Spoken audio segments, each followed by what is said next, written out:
मैं टॉपिक को शुरू करूं और आप भावनाओं में बह जाएं, उससे पहले मेरी आप सभी से रिक्वेस्ट है कि यदि आप इस चैनल पर पहली बार आए हैं तो अभी इसी वक्त इस चैनल को सब्सक्राइब कर लीजिए और वीडियो देखने से पहले ही लाइक का बटन दबा दीजिए।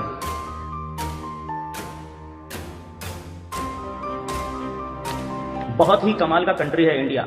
2.4% जमीन है भारत के पास पूरी दुनिया की, लेकिन 18% पॉपुलेशन रहती है इंडिया में पूरी दुनिया की। यानी लोग बहुत हैं और जगह थोड़ी सी है। बहुत ही यंग कंट्री है इंडिया। 50% पॉपुलेशन इंडिया की 25 साल से कम है और 65% पॉपुलेशन 35 साल से कम है। और इंडिया की जो एवरेज एज है वो कम होती चली जाएगी 2040 तक। 2022 में इंडिया की एवरेज एज 29 ईयर्स यानी कि 29 साल है, वहीं चाइना की 37 साल है और जापान की 48 साल। इतनी यंग पॉपुलेशन, तो ये तो बहुत बड़ा एसेट हो सकता है इंडिया के लिए, लेकिन ये बहुत बड़ा नाइटमेयर भी हो सकता है इंडिया के लिए अगर जॉब अपॉर्चुनिटीज नहीं बढ़ी इंडिया में। तो अनएम्प्लॉयमेंट और अंडर एम्प्लॉयमेंट ये एक बहुत बड़ा सोशल इशू है इंडिया का। या तो जॉब मिलती ही नहीं है, या अगर जॉब मिलती भी है तो एक बीटेक ग्रेजुएट को जो सैलरी मिलनी चाहिए उससे बहुत कम मिलती है कई सारे लोगों को। बहुत थोड़े से ही लोग हैं जो सही जॉब ले पाते हैं। सो अंडर एम्प्लॉयमेंट एक बड़ी प्रॉब्लम है। इंडियन गवर्नमेंट को पता है ये बात, वो भी इस प्रॉब्लम को सीरियसली ले रही है। इसीलिए इंडियन गवर्नमेंट डायरेक्ट सेलिंग को रिकॉग्नाइज करता है कि डायरेक्ट सेलिंग एक बहुत बड़ा मेजर ड्राइवर हो सकता है इंडिया की इकोनॉमिक ग्रोथ में। इसीलिए इंडियन गवर्नमेंट ने डायरेक्ट सेलिंग के रूल्स इशू कर दिए हैं। सेंट्रल गवर्नमेंट से ये रूल्स इशू होके सारे स्टेट्स में चले गए हैं और सभी स्टेट्स ने इन्हें अडॉप्ट करना भी शुरू कर दिया है। यह अपने आप में एक बहुत बड़ा पॉजिटिव स्टेप है। इंडियन गवर्नमेंट और बहुत सारे मैनेजमेंट गुरु वो भी ये बात कर रहे हैं कि अगर इंडिया में पॉपुलेशन की अनएम्प्लॉयमेंट और अंडर एम्प्लॉयमेंट की प्रॉब्लम को सॉल्व करना है तो डायरेक्ट सेलिंग इंडस्ट्री एक बहुत बड़ा मेजर कंट्रीब्यूशन दे सकती है इस प्रॉब्लम को दूर करने में। अमिताभ कांत 1980 बैच के IAS ऑफिसर हैं और इस वक्त नीति आयोग के CEO हैं। उन्होंने अपनी एक स्पीच में, जिसको आप जगह जगह सर्च कर सकते हो, गूगल में, यूट्यूब में, उन्होंने कहा कि डायरेक्ट सेलिंग इंडस्ट्री बहुत जबरदस्त इंपैक्ट कर सकती है भारत की इकोनॉमी में। डायरेक्ट सेलिंग इंडस्ट्री ने बहुत बड़ा योगदान दिया है वुमेन एम्पावरमेंट की तरफ। इंडिया में 24% लेडीज काम करती हैं। कितना? 24%। लेकिन उनकी कंट्रीब्यूशन इंडिया की GDP में सिर्फ 17% है, जबकि दूसरी कंट्रीज में women contribution in the countries GDP is above 40%। यानी कि दूसरी कंट्रीज में करीब 40% योगदान महिलाएं देती हैं और इंडिया में सिर्फ 17% योगदान महिलाएं देती हैं। और डायरेक्ट सेलिंग इंडस्ट्री ने बहुत जबरदस्त तरीके से इंपैक्ट किया है इंडियन वुमेन को। वो लेडीज जो कि घरों में बैठी थी, जिनके पोटेंशियल का बिल्कुल भी इस्तेमाल नहीं हो पा रहा था, यानी वेस्ट हो रहा था, वो इस इंडस्ट्री में आके इंडियन एंटरप्रेन्योर बन गई हैं। स्टेज पे आके बोलती हैं और दूसरी लेडीज को प्रोत्साहित करती हैं। अपनी अपनी वुमेन टीम्स बना ली हैं और बहुत ही सुपर मोटिवेटेड हैं इस बिजनेस के अंदर आके। और बहुत बड़ा योगदान इस इंडस्ट्री को और देश को उन्होंने दिया है। और इंडिया की इकोनॉमी को बूस्ट करने में बहुत बड़ा इंपैक्ट डाल सकती हैं लेडीज। WFDSA ने 1 जून 2019 को एक रिपोर्ट पब्लिश की थी और वो रिपोर्ट ये बताती है कि पूरे वर्ल्ड में डायरेक्ट सेलिंग इंडस्ट्री में क्या हो रहा है। आइए उस रिपोर्ट की तरफ एक नजर डालते हैं। आपके सामने ये एक पाई चार्ट है। ये जो रिपोर्ट है ये जून 1, 2019 को पब्लिश हुई है और ग्लोबल डायरेक्ट सेलिंग के पूरे 2018 के रिटेल सेल्स को इसमें दर्शाया गया है। और इस पाई चार्ट में दुनिया के टॉप 10 ग्लोबल मार्केट्स की बात की है और इस चार्ट में बताया जा रहा है कि किस कंट्री में कितना % काम हुआ है 2018 में। चलिए अब इसे हम एक चार्ट के फॉर्म में देखते हैं। ये चार्ट ये बताता है कि पूरे वर्ल्ड में 13,19,000 करोड़ की सेल हुई है 2018 में और पूरे वर्ल्ड की पॉपुलेशन कितनी है? 770 करोड़। इनमें से नंबर 1 कंट्री है चाइना।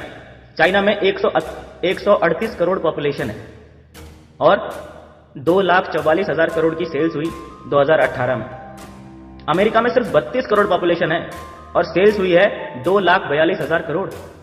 और ये दोनों कंट्रीज 18% मार्केट शेयर कैप्चर कर रखे हैं पूरी डायरेक्ट सेलिंग इंडस्ट्री की। कोरिया, जिसकी पॉपुलेशन सिर्फ 5 करोड़ है, 1,23,000 करोड़ का बिजनेस हुआ 2018 में, यानी इसका मार्केट शेयर है 10%। इसके बाद है जापान, जिसमें सिर्फ 12 करोड़ लोग रहते हैं। यहां 2018 में 1,10,000 करोड़ का बिजनेस हुआ है और इसका मार्केट शेयर है 8%। अब बात करते हैं इंडिया की।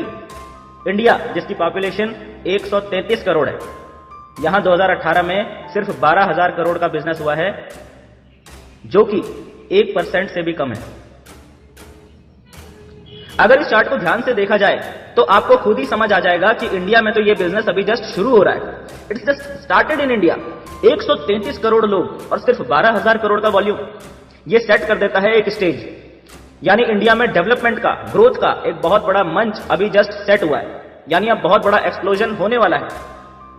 इंडिया में बहुत बड़ा बिजनेस होने वाला है नेटवर्क मार्केटिंग इंडस्ट्री में, और ये एक ऐसी अपॉर्चुनिटी है जो कि बहुत ही जबरदस्त फीचर्स लेके आती है। पहली चीज, बहुत ही लो स्टार्टअप है। नंबर 2, जबरदस्त ब्रांडेड प्रोडक्ट्स हैं, यानी वेल एस्टेब्लिश्ड प्रोडक्ट्स के अंदर बिजनेस करने का मौका मिलता है। नंबर 3, कोई ओवरहेड नहीं है, कोई एक्सपेंस नहीं है, कोई हेडेक नहीं है। नंबर 4, होम बेस्ड बिजनेस है, घर से इसे बिल्ड किया जा सकता है। नंबर 5, प्रूवन ट्रैक रिकॉर्ड है, 65 साल से कंपनियां इस इंडस्ट्री में काम कर रही हैं और ग्रो कर रही हैं। नंबर 6, आपको सपोर्ट और हेल्प मिलती है सक्सेसफुल लोगों से, कामयाब लोगों से, जिन्होंने ऑलरेडी इस बिजनेस को सक्सेसफुली बिल्ड कर लिया है। Foreign trips, lifestyle, permanent ongoing income, ये सब बहुत जबरदस्त फीचर्स हैं इस बिजनेस के। विलेबल बिजनेस है, यानी आप अपनी नेक्स्ट जनरेशन को ये बिजनेस विल कर सकते हैं, यानी ट्रांसफर कर सकते हैं। इस तरह के जबरदस्त फीचर्स को लेके ये इंडस्ट्री काम कर रही है। ये बहुत ही यूनिक बिजनेस है और अब टाइम आ गया है जब हर सिटी में इंडिया के अंदर कामयाब लोग बैठे हुए हैं। आपको हर सिटी के अंदर सक्सेसफुल लोग मिल रहे हैं, और जिन लोगों ने पहले ज्वाइन किया था उनको काफी समय लगा एक पर्टिकुलर लेवल पे जाने के लिए, लेकिन अब जो लोग ज्वाइन कर रहे हैं उनसे आधा टाइम ले रहे हैं उसी लेवल पे जाने के लिए। इसके भी बहुत सारे कारण हैं इसके पीछे। ऐसा क्यों हो रहा है? पहले लोगों को लंबा समय लगा और अब लोगों को कम समय क्यों लग रहा है? इसके पीछे का सबसे पहला कारण तो यही है कि पिछले 20 सालों में पॉपुलेशन काफी बढ़ गई है। नंबर 2, लोगों की अवेयरनेस बढ़ गई है। नंबर 3, लोग ब्रांडेड प्रोडक्ट्स लेने लग गए हैं। नंबर 4, लोगों की पेइंग कैपेसिटी बढ़ गई है। और ये सब बातें एक बड़ा स्टेज सेट करती हैं बहुत बड़े बिजनेस के लिए। Doctors, lawyers, engineers, chartered accountants, housewife, students, सबने इस बिजनेस में एकदम बूम कर दिया है। आप प्रोफेशन बोलो, मैं आपको उसका अचीवर यहां दिखा सकता हूं। कोई भी एरिया बोलो, हम वहां अचीवर दिखा सकते हैं। कोई भी इंडिया का स्टेट या सिटी बोलो, हम वहां अचीवर दिखा सकते हैं। 18 साल का अचीवर भी दिखा सकते हैं और 75 साल का अचीवर भी दिखा सकते हैं। हाईली एजुकेटेड अचीवर्स भी दिखा सकते हैं और ऐसे अचीवर्स भी दिखा सकते हैं जिनकी बेसिक एकेडमिक एजुकेशन भी पूरी नहीं हो पाई थी। और अब अचीवर बनने की बारी आपकी है। दोस्तों, इस विषय में ज्यादा जानकारी लेने के लिए आप उनसे संपर्क करें जिन्होंने ये वीडियो आपसे शेयर की है।